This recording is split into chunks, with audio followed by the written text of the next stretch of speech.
Sylvain Pastor est l'invité de ce lundi dans le rendez-vous politique de Télémiroir. Sylvain Pastor, conseiller régional pour les Verts. Il est également membre du bureau national des Verts, c'est ça? Chef de file, peut-être voire tête de liste pour les prochaines élections régionales dans le département du Gard. Vous sortez de la convention régionale de l'écologie, c'est ça? C'est ça. C'était hier. Alors, on va prendre un engagement, tous les deux, auprès de vous, téléspectateurs. Sylvain Pastor est régulièrement dans l'actualité, notamment pour ses démêlés avec Jean-Paul Fournier. On a tous en mémoire le procès de Jean-Paul Fournier il y a quelques semaines. Il y a les démêlés avec Georges Frêche également sur les propos des uns et des autres. On va essayer de ne pas revenir sur tout ça. Donc si c'est ça qui vous intéresse, vous pouvez aussi changer de chaîne. Il y a de la pub sur les autres chaînes en ce moment. On va parler d'écologie, pourquoi pas? Parfait. Ce serait une bonne idée, non? Excellente idée. Surtout que là, pour le coup, on n'a pas beaucoup d'efforts à faire. C'est largement dans l'actualité. Il y a Copenhague en ce moment même, ce grand rendez-vous mondial de l'environnement et de la défense de l'environnement.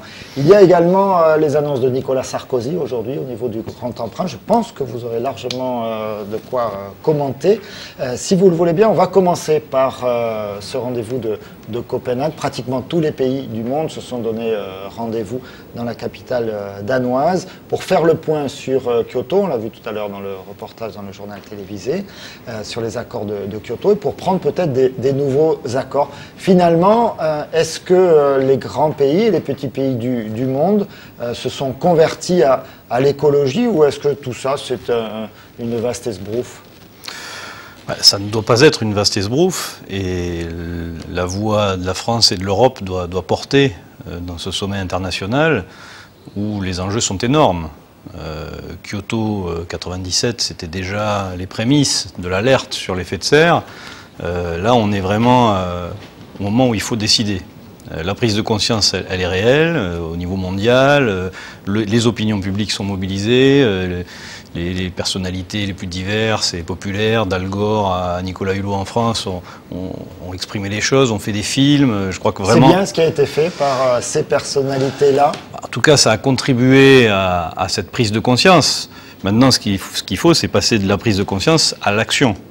Et l'action, on voit bien qu'elle est difficile à mener au niveau mondial, elle est difficile à mener au niveau local, mais au niveau mondial aussi, parce que les gouvernants sont pris aussi dans une logique, une espèce de fuite en avant, dans laquelle nous mène le système économique dans lequel nous sommes, ce système capitaliste, financier, mondialisé, du profit immédiat, de l'absence de vision à long terme, qui est celle que nous essayons de porter écologistes depuis plus de 30 ans.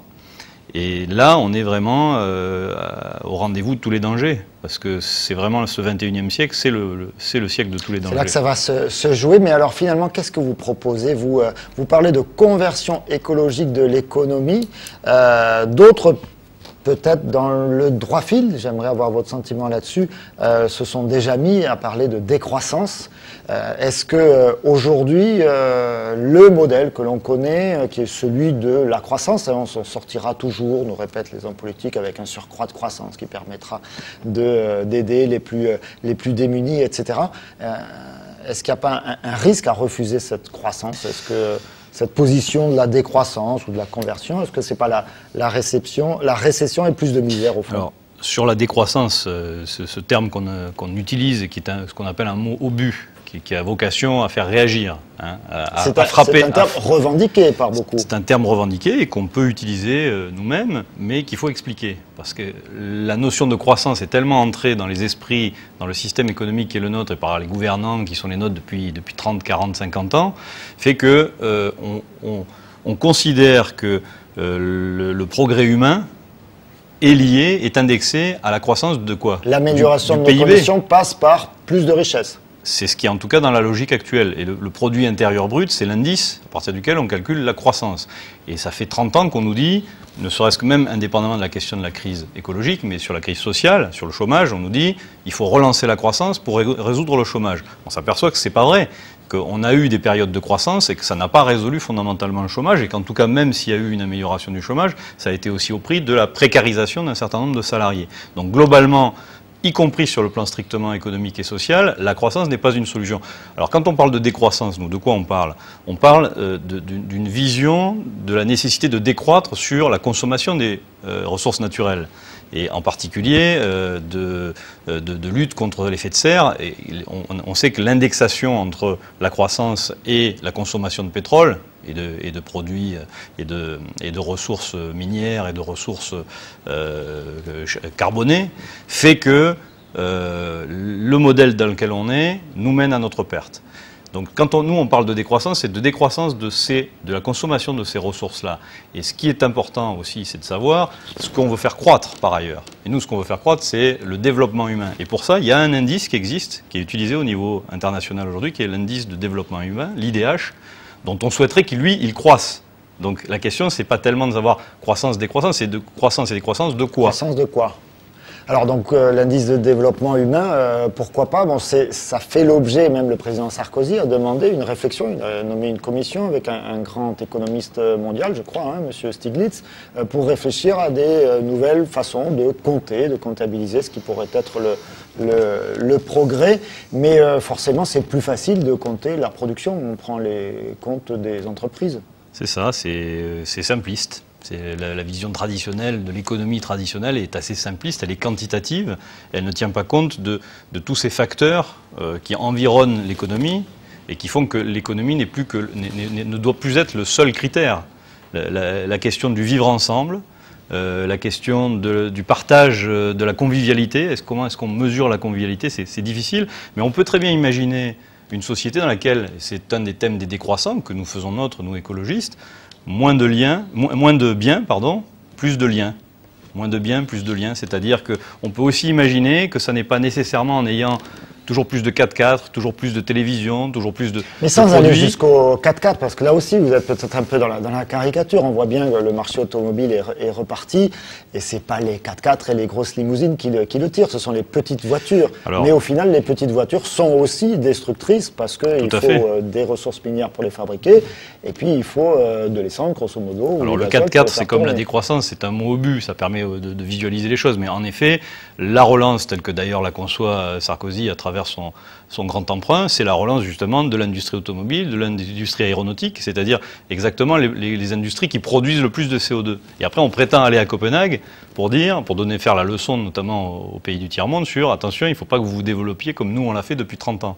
Alors, on se doit de donner l'exemple. On va revenir sur la position de Nicolas Sarkozy, affichée aujourd'hui, notamment sur les prises de position du gouvernement français et du président, en tout cas pour l'instant, sur le nucléaire. Mais avant cela, ce choix que vous faites, ce positionnement environnemental de l'économie que vous faites, est-ce que, du coup, forcément, et sans rentrer dans les querelles locales, hein, je dirais, d'alliance, est-ce que ça ne vous oblige pas à refuser des alliances avec des partis, je parle du Parti socialiste ou du Parti communiste, qui, eux, sont dans des logiques de croissance. C'est-à-dire, on n'entend pas un dirigeant socialiste nous donner une solution, ou un dirigeant communiste donner une solution à la crise, sans parler d'un retour à la croissance.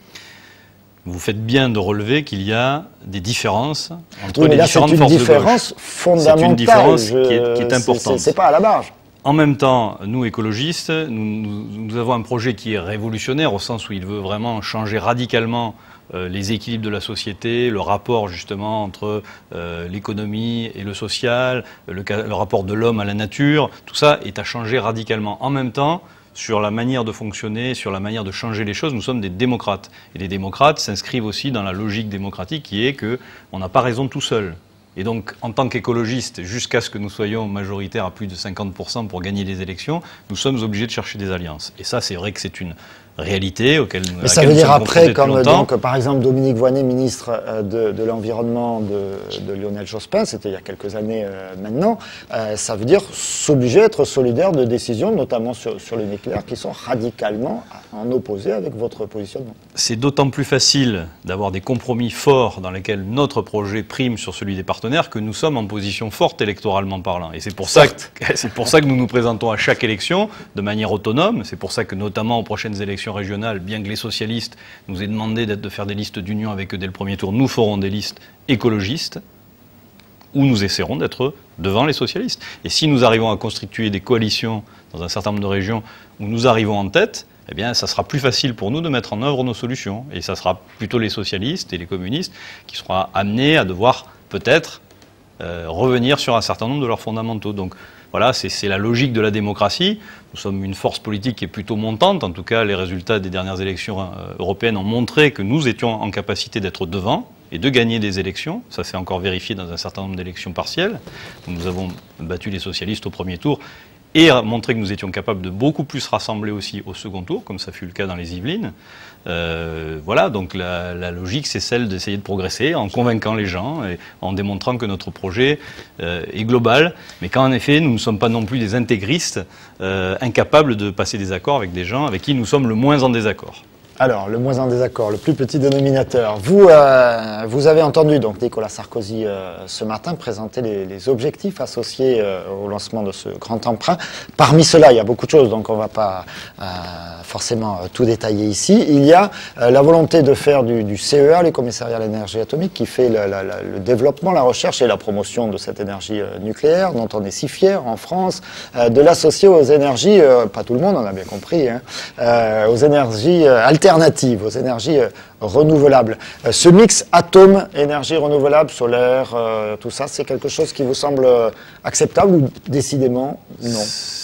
Sachant que vous, dans la région, vous êtes aussi confronté à un pôle nucléaire très important avec beaucoup d'emplois à la clé, beaucoup de richesses à la clé dans le Gard rhodanien. Beaucoup de richesses parce qu'on a mis aussi beaucoup de moyens dedans. Et je suis sûr que si on avait mis tous les moyens qu'on a mis dans le nucléaire depuis 30 ans dans les énergies renouvelables, dans la recherche et le développement pour développer les énergies renouvelables, mais aussi dans les investissements productifs, nous aurions produit beaucoup plus d'emplois.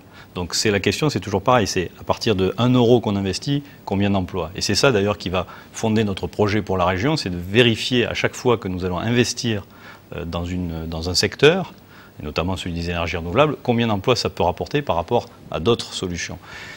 Sur ce choix, cette proposition que fait Nicolas Sarkozy, ou cette décision, c'est une aberration totale.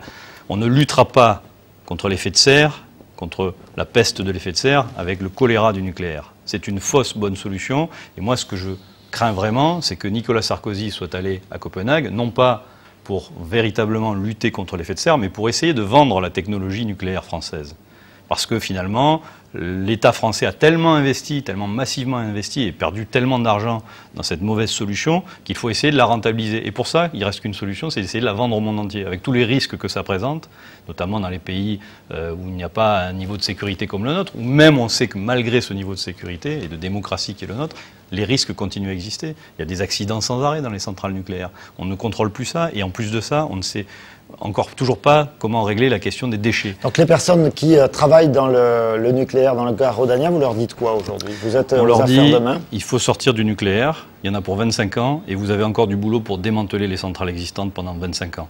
Donc il y a un moment donné où on ne peut pas être simplement à courte vue en se disant on va continuer sur une industrie qui de toute façon elle-même n'est pas durable, pour la bonne et simple raison que le principal matériau qui sert pour le nucléaire, c'est l'uranium, et il n'y en a plus que pour 50 ans, c'est-à-dire à peu près autant que le pétrole.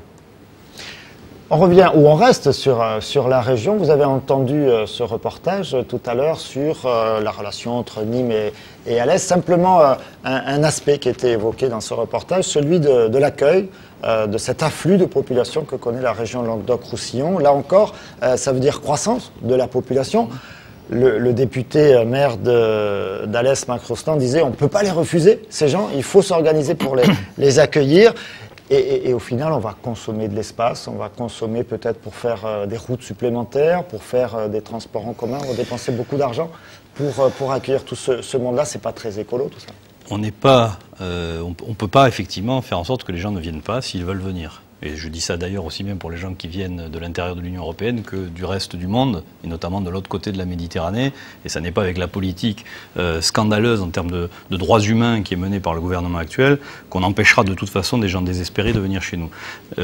Ceci dit, on n'est pas obligé de susciter non plus, en tout cas au niveau intra-européen, de susciter l'afflux de population, comme c'est fait par exemple avec le développement des aéroports. Dans cette région, on cherche à développer les aéroports pour installer une société qui s'appelle Ryanair, dont les conditions dont les salariés sont dans des conditions de travail assez contestables, et qui sert à une chose, à permettre à des gens fortunés d'Europe du Nord de venir très régulièrement dans la région pour acquérir des biens immobiliers, en général des résidences secondaires, faire monter le prix du foncier, empêcher l'accès à la propriété des gens du pays. C'est un cas quand même un peu particulier, Sylvain Pastor, ça ne représente pas la majorité de ces milliers de personnes qui viennent s'installer durablement dans la région. Et il y a aussi un flux qu'on appelle de l'héliotropisme, hein, des gens qui viennent parce que c'est agréable de vivre ici, qu'il y a du soleil, comment etc. on va faire pour, en quelques mots, parce que là je crois qu'on a dépassé il faut essayer de ne pas susciter ça, et une fois que les gens sont arrivés, effectivement, il faut gérer l'espace de manière économe, de manière sobre.